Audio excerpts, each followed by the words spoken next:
Hi friends, welcome back to my YouTube channel. तो आज हम आप सबके लिए लेके आए हैं क्लास 10th का कुछ क्वेश्चन आंसर जो फिजिक्स चैप्टर से है। तो चलिए स्टार्ट करते हैं।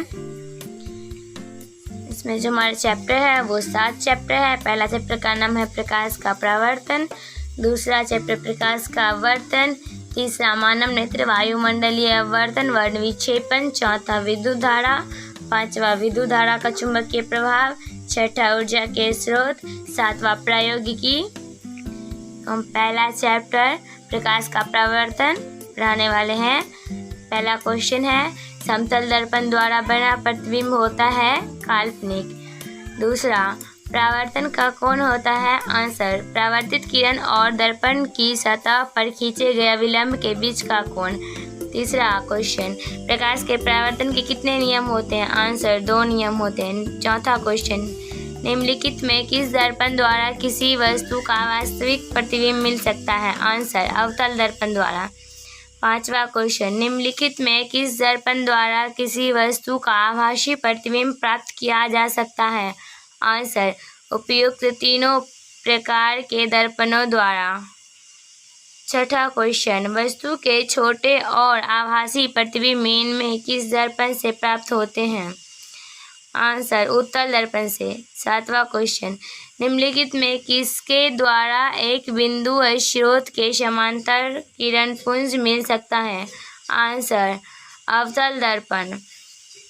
आठवां क्वेश्चन, कहाँ पर स्थित होने से वस्तु का प्रतिबिंब अवतल दर्पण के फोकस पर बनता है आंसर, अनंत पर।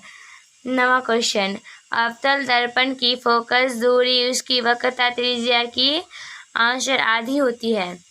10वां क्वेश्चन, एक अवतल दर्पण में वस्तु बिंब की स्थिति फोकस से और ध्रुव के बीच हो तो प्राप्त प्रतिबिंब आंसर, आभासी या काल्पनिक और बड़ा। 11 नंबर क्वेश्चन, किसी अवतल दर्पण द्वारा आभासी या काल्पनिक सीधा और आवर्धित प्रतिबिंब तब बनता है जब वस्तु या बिंब की स्थिति होती है आंसर, दर्पण के ध्रुव और उसके फोकस के बीच। 12 नंबर क्वेश्चन, मोटर गाड़ी के चालक के सामने लगा रहता है आंसर, उत्तल दर्पण। 13 नंबर क्वेश्चन, उत्तल दर्पण द्वारा बना प्रतिबिंब होता है आंसर, काल्पनिक और सीधा। 14 नंबर क्वेश्चन, अब उत्तल दर्पण द्वारा बना प्रतिबिंब होता है हमेशा सीधा। 15, दांडी बनाने के लिए किस प्रकार के दर्पण का उपयोग किया जाता है अवतल दर्पण। एक दर्पण के किसी भी दूरी पर रखी एक वस्तु का सीधा प्रतिबिंब ही प्राप्त होता है। दर्पण हो सकता है समतल अथवा उत्तल। संबंध F=R/2 सत्य है उत्तल तथा अवतल दोनों प्रकार के दर्पणों के लिए। चित्र 1.35 में सही किरण आरेख को चुनें। तो इसमें जो है वो घ हमारा आंसर होगा। 19 नंबर क्वेश्चन, एक गोलीय दर्पण द्वारा बने प्रतिबिंब का आवर्धन m ऋणात्मक है। इसका अर्थ है यह है कि प्रतिबिंब आंसर उल्टा है। रिक्त स्थानों की पूर्ति करें। पहला क्वेश्चन, प्रकाश खाली स्थान में चलता है सरल रेखा। दूसरा, यदि किसी दर्पण द्वारा बने प्रतिबिंब का आकार हमेशा वस्तु के आकार के बराबर हो तो दर्पण खाली स्थान होगा समतल। तीसरा क्वेश्चन, खाली स्थान प्रतिबिंब को पर्दे पर प्राप्त किया जा सकता है वास्तविक। चौथा क्वेश्चन, किसी दर्पण में आपतन कोण हमेशा खाली स्थान कोण के बराबर होता है परावर्तन। पांचवा क्वेश्चन, गोलीय दर्पण के ध्रुव से फोकस की दूरी को खाली स्थान कहते हैं फोकस दूरी। छठा क्वेश्चन, गोलीय दर्पण की वक्रता त्रिज्या उसकी फोकस दूरी की खाली स्थान होती है 2 गुनी। सातवां क्वेश्चन, खाली स्थान दर्पण में वास्तविक और आभासी दोनों प्रकार के प्रतिबिंब बनते हैं अवतल। 8वां क्वेश्चन, उत्तल दर्पण द्वारा वास्तविक वस्तु के केवल खाली स्थान प्रतिबिंब ही बनते हैं, आभासी। 9वां क्वेश्चन, जब कोई किरण दर्पण के फोकस की दिशा में आपतित होती है तो वह परावर्तन के बाद दर्पण के मुख्य अक्ष के खाली स्थान निकलती है, समांतर। 10 नंबर क्वेश्चन, निर्देशांक चिन्ह परिपाटी के अनुसार आपतित प्रकाश के दिशा में मापी गई सभी दूरियां खाली स्थान होती हैं, घनात्मक। 11 नंबर क्वेश्चन, सभी दूरियां गोलीय दर्पण के खाली स्थान से मापी जाती हैं, ध्रुव। 12 नंबर क्वेश्चन, निर्देशांक चिन्ह परिपाटी के अनुसार अवतल दर्पण की फोकस दूरी खाली स्थान होती है, ऋणात्मक। 13 नंबर क्वेश्चन, प्रतिबिंब की ऊंचाई और वस्तु की ऊंचाई के अनुपात को खाली स्थान कहा जाता है, आवर्धन। 14, आवर्धन का घनात्मक मान खाली स्थान प्रतिबिंब इंगित करता है, आभासी। 15, सौर ऊर्जा को संचित करने के लिए खाली स्थान दर्पणों का उपयोग किया जाता है, अवतल। 16 नंबर क्वेश्चन, 32 सेंटीमीटर वक्रता त्रिज्या वाले उत्तल दर्पण की फोकस दूरी खाली स्थान सेंटीमीटर होगी, 16। 17 नंबर क्वेश्चन, एक बिंदु वस्तु का वास्तविक प्रतिबिंब बन सकता है केवल एक खाली स्थान दर्पण द्वारा ही, अवतल। अब अति लघु उत्तरीय प्रश्न। पहला क्वेश्चन है, समतल दर्पण पर पड़ने वाली एक ही प्रकाश किरण के कितने परावर्तित किरण हो सकते हैं, आंसर 1। दूसरा क्वेश्चन, समतल दर्पण पर लंबवत पड़ने वाली किरण किस प्रकार परावर्तित होती है, आंसर उसी पथ से वापस लौट जाती है। तीसरा क्वेश्चन, समतल दर्पण पर अभिलंब आपतन के लिए परावर्तन कोण का मान कितना होता है, आंसर 0 डिग्री। चौथा क्वेश्चन, प्रकाश के परावर्तन के कितने नियम होते हैं, आंसर प्रकाश के परावर्तन के 2 नियम होते हैं। पांचवा क्वेश्चन, समतल दर्पण में किसी दूरी और प्रतिबिंब दूरी में क्या संबंध है, आंसर समतल दर्पण में वस्तु दूरी प्रतिबिंब दूरी के बराबर होता है। छठा क्वेश्चन, गोलीय दर्पण कितने प्रकार के होते हैं, उनके नाम लिखिए, आंसर गोलीय दर्पण 2 प्रकार के होते हैं, पहला अवतल दर्पण, दूसरा उत्तल दर्पण। सातवां क्वेश्चन, गोलीय दर्पण का मुख्य अक्ष क्या है, आंसर गोलीय दर्पण के वक्रता केंद्र और ध्रुव को मिलाने वाली रेखा को प्रधान अक्ष या मुख्य अक्ष कहते हैं। आठवां क्वेश्चन, अवतल दर्पण के फोकस की परिभाषा दे, आंसर अवतल दर्पण के प्रधान अक्ष के समांतर आपतित होने वाला किरण परावर्तन के बाद प्रधान अक्ष को जिस बिंदु पर प्रतिच्छेद करता है या काटती है उसे अवतल दर्पण का फोकस बिंदु कहा जाता है। 9वां क्वेश्चन, गोलीय दर्पण की फोकस दूरी f और उसकी वक्रता त्रिज्या r में क्या संबंध है, आंसर गोलीय दर्पण की फोकस दूरी f उसकी वक्रता त्रिज्या की आधी होती है, अर्थात f बराबर r/2। 10 क्वेश्चन, एक दर्पण का नाम बताएं जो किसी वस्तु का सीधा और आवर्धित प्रतिबिंब दे सके, आंसर अवतल दर्पण। एक अवतल दर्पण द्वारा आभासी प्रतिबिंब बनने के लिए वस्तु का स्थान कहाँ बनेगा, ध्रुव और फोकस के बीच। 12 नंबर क्वेश्चन, यदि कोई वस्तु किसी अवतल दर्पण के वक्रता केंद्र पर रखी हो तो उसका प्रतिबिंब कहाँ कैसे बनता है, आंसर वक्रता केंद्र पर ही वस्तु के आकार के बराबर वास्तविक और उल्टा बनेगा। 13 नंबर क्वेश्चन, वस्तु दूरी u का चिन्ह क्या होगा जब एक अवतल दर्पण के सामने किसी वस्तु को रखा जाता है, आंसर ऋणात्मक। 10 सेंटीमीटर फोकस दूरी वाले अवतल दर्पण से 15 सेंटीमीटर की दूरी पर रखी वस्तु के प्रतिबिंब की प्रकृति क्या होगी, आंसर प्रतिबिंब वस्तु से बड़ा, वास्तविक और वस्तु की अपेक्षा उल्टा होगा। 15 नंबर क्वेश्चन, अवतल दर्पण से किस दूरी पर एक वस्तु को रखा जाए जिससे कि प्रतिबिंब का आकार के बराबर होगा, आंसर दर्पण के वक्रता केंद्र पर। 16 नंबर क्वेश्चन, किस गोलीय दर्पण में केवल काल्पनिक प्रतिबिंब बनता है, आंसर उत्तल दर्पण। 17 नंबर क्वेश्चन, क्या एक उत्तल दर्पण किसी वस्तु का वास्तविक प्रतिबिंब बना सकता है? आंसर हाँ। 18 नंबर क्वेश्चन, एक दर्पण की फोकस दूरी F बराबर -15 सेंटीमीटर है, यह अवतल दर्पण है या उत्तल दर्पण? आंसर अवतल दर्पण। गोलीय दर्पण के आवर्धन की परिभाषा दें। आंसर प्रतिबिंब की ऊंचाई और वस्तु की ऊंचाई के अनुपात को गोलीय दर्पण का आवर्धन कहा जाता है। इसे m से सूचित करते हैं, अतः m बराबर प्रतिबिंब की ऊंचाई बटा वस्तु की ऊंचाई, या m बराबर h'/h। 20 नंबर क्वेश्चन, आवर्धन m का ऋणात्मक मान क्या बताता है? आंसर आवर्धन m का ऋणात्मक मान बताता है कि प्रतिबिंब वस्तु के सापेक्ष उल्टा बन रहा है, अर्थात प्रतिबिंब वास्तविक है और m का धनात्मक मान आभासी प्रतिबिंब इंगित करता है। 21 नंबर क्वेश्चन, एक गोलीय दर्पण की वक्रता त्रिज्या 20 सेंटीमीटर है, इसकी फोकस दूरी कितनी होगी?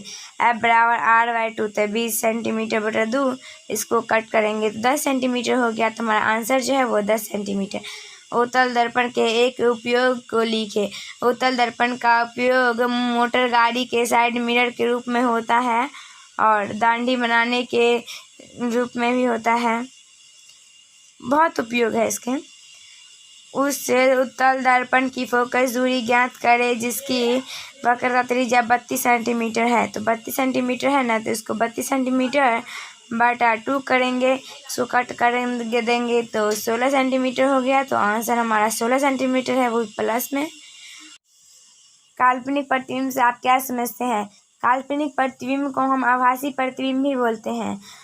किसी बिंदु स्रोत से आती प्रकाश की किरणें परावर्तन के बाद जिस बिंदु से आती हुई प्रतीत होती है उसे उस बिंदु स्रोत का आभासी प्रतिबिंब कहते हैं। अतः आभासी प्रतिबिंब वस्तु की अपेक्षा हमेशा सीधा होता है। दृष्टव्य, आभासी प्रतिबिंबों को सदा बिंदुओं से या टूटी रेखाओं से दिखाया जाता है। समतल दर्पण में आवर्धन m बराबर +1 का क्या अर्थ है? आंसर समतल दर्पण में आवर्धन m बराबर +1 का अर्थ है कि प्रतिबिंब का आकार वस्तु के आकार के बराबर है और m का धनात्मक कोष्ठ +1 चिन्ह बताता है कि वह प्रतिबिंब वस्तु के अपेक्षा सीधा है। एक गोलीय दर्पण जिसकी वक्रता केंद्र C है पर एक किसी A C B आपतित होती है, यह किरण किस दिशा में परावर्तित होगी? आंसर उसी पथ से वापस लौट जाती है। अवतल दर्पण के कोई दो उपयोग लिखे। आंसर हजामती दर्पण के रूप में पहला, दूसरा सोलर कुकर के रूप में। लघु उत्तरीय प्रश्न, अपसारी, समांतर और अभिसारी किरण पुंज से आप क्या समझते हैं? आंसर अपसारी किरण पुंज, इस प्रकार के किरण पुंज में प्रकाश की किरणें एक बिंदु स्रोत से निकलकर फैलती जाती है। अपसारी किरण पुंज का ये चित्र है। समांतर किरण पुंज, ऐसे किरण पुंज से प्रकाश की किरणें एक दूसरे के समांतर होती है। वस्तु अधिक दूरी पर स्थित प्रकाश स्रोत जैसे सूर्य से आते किरण पुंज को समांतर किरण पुंज माना जाता है। समांतर किरण पुंज का चित्र है।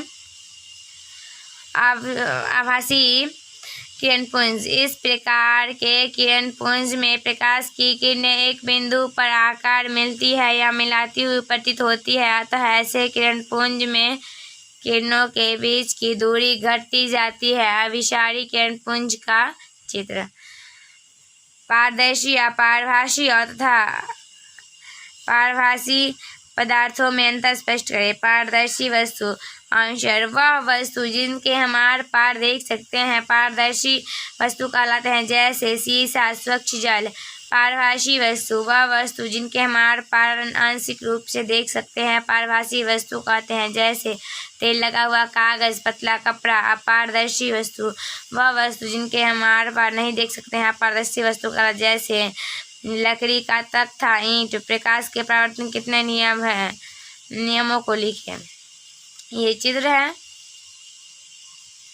आंसर पहला, आपतित किरण, परावर्तित किरण तथा आपतित बिंदु पर खींचे गए अविलंब तीनों एक ही समतल में होते हैं। आपतन कोण परावर्तन कोण के बराबर होता है। चौथा क्वेश्चन, वास्तविक और आभासी प्रतिबिंब में क्या अंतर है। वास्तविक प्रतिबिंब, इस बिंदु स्रोत से आती प्रकाश की किरण दर्पण से परावर्तन के बाद जिस बिंदु पर वास्तव में मिलती है उसे उस बिंदु स्रोत का वास्तविक प्रतिबिंब कहते हैं। अतः वास्तविक प्रतिबिंब को पर्दे पर प्राप्त किया जा सकता है। वास्तविक प्रतिबिंब वस्तु की अपेक्षा हमेशा उल्टा होता है। आभासी प्रतिबिंब, किस बिंदु स्रोत से आती प्रकाश की किरण परावर्तन के बाद जिस बिंदु से आती हुई प्रतीत होती है उसे उस बिंदु स्रोत का आभासी प्रतिबिंब कहते हैं। अतः आभासी प्रतिबिंब को पर्दे पर प्राप्त नहीं किया जा सकता है। आभासी प्रतिबिंब वस्तु की अपेक्षा हमेशा सीधा होता है। दृष्टव्य, आभासी प्रतिबिंबों को सदा बिंदुओं से या टूटी रेखाओं से दिखाया जाता है। समतल दर्पण द्वारा बने प्रतिबिंबों को किन्हीं 3 विशेषताओं को लिखें। समतल दर्पण द्वारा बने प्रतिबिंबों की विशेषताएं। समतल दर्पण में बने प्रतिबिंबों की निम्नलिखित विशेषताएं देखने को मिलते हैं। पहला, प्रतिबिंब दर्पण के पीछे बनता है। दूसरा, प्रतिबिंब का आकार वस्तु के आकार के बराबर होता है। तीसरा, प्रतिबिंब वस्तु की अपेक्षा सीधा बनता है। छठा क्वेश्चन, अवतल दर्पण उत्तल दर्पण में अंतर स्पष्ट करें। अवतल दर्पण, इसका परावर्तक सतह घस्या हुआ रहता है। इसका परावर्तक सतह उभरा हुआ रहता है। इसका फोकस दूरी ऋणात्मक होता है। इसका फोकस दूरी धनात्मक होता है। इसमें किसी वस्तु का प्रतिबिंब आभासी एवं वास्तविक दोनों बनते हैं। इसमें किसी वस्तु का हमेशा काल्पनिक प्रतिबिंब बनता है। गोलीय दर्पण की वक्रता त्रिज्या से आप क्या समझते हैं। गोलीय दर्पण, जिस गोले का भाग होता है उस गोले के केंद्र को दर्पण की वक्रता केंद्र कहते हैं। इस दर्पण में केवल काल्पनिक प्रतिबिंब बनता है। अवतल या उत्तल। उत्तल दर्पण का उपयोग वाहनों के साइड मिरर या पीछे देखने का आईने के रूप में क्यों किया जाता है। आंसर, उत्तल दर्पण के उपयोग स्कूटर, मोटर गाड़ी तथा बस इत्यादि में उत्तल दर्पण का उपयोग साइड मिरर और पीछे देखने के आईने के रूप में होता है, क्योंकि वे किसी वस्तु का हमेशा सीधा प्रतिबिंब बनाते हैं। यद्यपि वह छोटा होता है, इसका दृष्टि क्षेत्र विस्तृत होता है, क्योंकि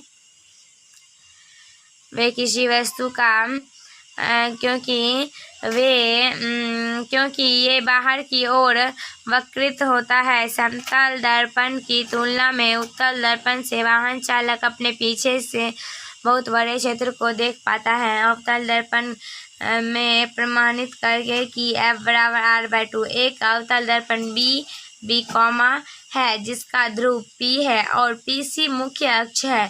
AB एक आपतित किरण है जो अवतल दर्पण के मुख्य अक्ष PC के समांतर और निकट है। परिभाषा से किरण AB दर्पण से परावर्तन के बाद मुख्य फोकस से F से होकर गुजरती है। ये चित्र है। गोलीय दर्पण के फोकस दूरी और वक्रता त्रिज्या से संबंध। चूंकि त्रिज्या CB दर्पण सतह के B बिंदु पर अविलंब, इसलिए परावर्तन के नियम से कोण ABC बराबर कोण CBF, किंतु कोण ABC बराबर BCF एकांतर कोण होने के कारण चूंकि कोण CBF बराबर कोण BCF, फलस्वरूप त्रिभुज BCF एक समद्विबाहु त्रिभुज है। अतः BF बराबर FC समद्विबाहु त्रिभुज की भुजा होने के कारण यदि P, B के बहुत ही निकट हो तो BF बराबर PF लगभग। चूंकि PF बराबर FC बराबर PC/2 या F बराबर R/2, जहाँ PC बराबर R दर्पण की वक्रता त्रिज्या अनंत और वक्रता केंद्र के बीच रखी वस्तु का अवतल दर्पण से बने प्रतिबिंब का निर्धारण स्वच्छ किरण आरेख खींचकर करें। चित्र रहा। अवतल दर्पण के वक्रता केंद्र पर स्थित वस्तु का प्रतिबिंब। जब वस्तु अवतल दर्पण के वक्रता केंद्र पर स्थित है, जब वस्तु AB अवतल दर्पण के वक्रता केंद्र C पर रहती है, तब प्रतिबिंब A, B वक्रता केंद्र पर ही बनता है। यह प्रतिबिंब वास्तविक, उल्टा और वस्तु के आकार साइज के बराबर होता है। निम्नलिखित के किरण आरेख को पूरा कर प्रतिबिंब का स्थान निर्धारित करें। तो ये रहा दोनों चित्र। अवतल दर्पण के वक्रता केंद्र पर स्थित वस्तु का प्रतिबिंब, और दूसरा जो है अवतल दर्पण के वक्रता केंद्र और अनंत के बीच स्थित वस्तु का प्रतिबिंब। 13 नंबर क्वेश्चन, स्पष्ट किरण आरेख द्वारा अवतल दर्पण आभासी एवं निर्धारित प्रतिबिंब का बनना दिखाएं।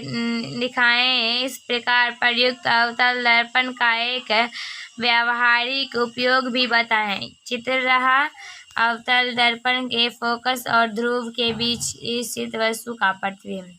14 नंबर क्वेश्चन, यदि 25 सेंटीमीटर फोकस दूरी के अवतल दर्पण की सहायता से सीधा प्रतिबिंब बनाना हो तो दर्पण से वस्तु की दूरी का प्रयास क्या होना चाहिए? प्रतिबिंब की प्रकृति क्या होगी? प्रतिबिंब वस्तु से बड़ा होगा कि छोटा? इस परिस्थिति में प्रतिबिंब के बनने की क्रिया को दर्शाने के लिए एक किरण आरेख खींचे। जब वस्तु अवतल दर्पण के सामने उसको ध्रुव और फोकस के बीच में हो तो उस वस्तु का सीधा और आवर्धित आभासी प्रतिबिंब दर्पण के पीछे बनता है। अतः उपयुक्त परिस्थिति में वस्तु की दूरी दर्पण से 0 सेंटीमीटर से 25 सेंटीमीटर के बीच होना चाहिए। प्रतिबिंब आभासी काल्पनिक होना और वह वस्तु से बड़ा होगा। किरण आरेख की सहायता से स्पष्ट करें कि उत्तल दर्पण में किसी वस्तु के प्रतिबिंब की स्थिति तथा प्रकृति क्या होगी। किरण आरेख ये रहा उत्तल दर्पण द्वारा बना प्रतिबिंब। इसी प्रकार अन्य किरण आरेख खींचकर हम देख सकते हैं कि जैसे जैसे वस्तु उत्तल दर्पण से दूर होती जाएगी उसका प्रतिबिंब फोकस F की ओर खिसकता जाएगा और वह हमेशा आभासी और सीधा ही रहेगा, परंतु आकार में छोटा होता जाएगा। देख सकते हैं। कल्पना कीजिए कि आप एक चमकीले कागज से ढके बेलनाकार खंभे के सामने खड़े हैं। इस प्रकार से बने बेलनाकार दर्पण से आप अपना किस प्रकार का प्रतिबिंब देखेंगे? आंसर, बेलनाकार दर्पण एक तरह से समतल दर्पण और उत्तल दर्पण का संयोजन है। ऊर्ध्वाधर यह एक समतल दर्पण और क्षैतिजतः एक उत्तल दर्पण की तरह कार्य करेगा। अतः ऐसे दर्पण में व्यक्ति के प्रतिबिंब की लंबाई व्यक्ति के लंबाई के बराबर होगी, परंतु व्यक्ति के शरीर की चौड़ाई से प्रतिबिंब के शरीर की चौड़ाई कम होगी। इसलिए ऐसे दर्पण में व्यक्ति को अपना चेहरा और शरीर पतला दिखाई पड़ेगा। 17 नंबर क्वेश्चन, निम्नलिखित परिस्थितियों में किस प्रकार के दर्पण का उपयोग किया जाता है? उनका नाम लिखे। पहला, कार के हेडलाइट अवतल दर्पण। बी, वाहनों के साइड मिरर के या पीछे देखने के आईने उत्तल दर्पण। सौर भट्टी अवतल दर्पण। तो आप लोगों को हमारा वीडियो पसंद आया हो तो चैनल को लाइक कीजिए, सब्सक्राइब कीजिए एंड शेयर कीजिए और बेल आइकन को दबाना ना भूलिएगा ताकि हम जब भी वीडियो बनाए तो आप तक जल्द से जल्द पहुंच जाए। चलिए मिलते हैं अगले वीडियो में।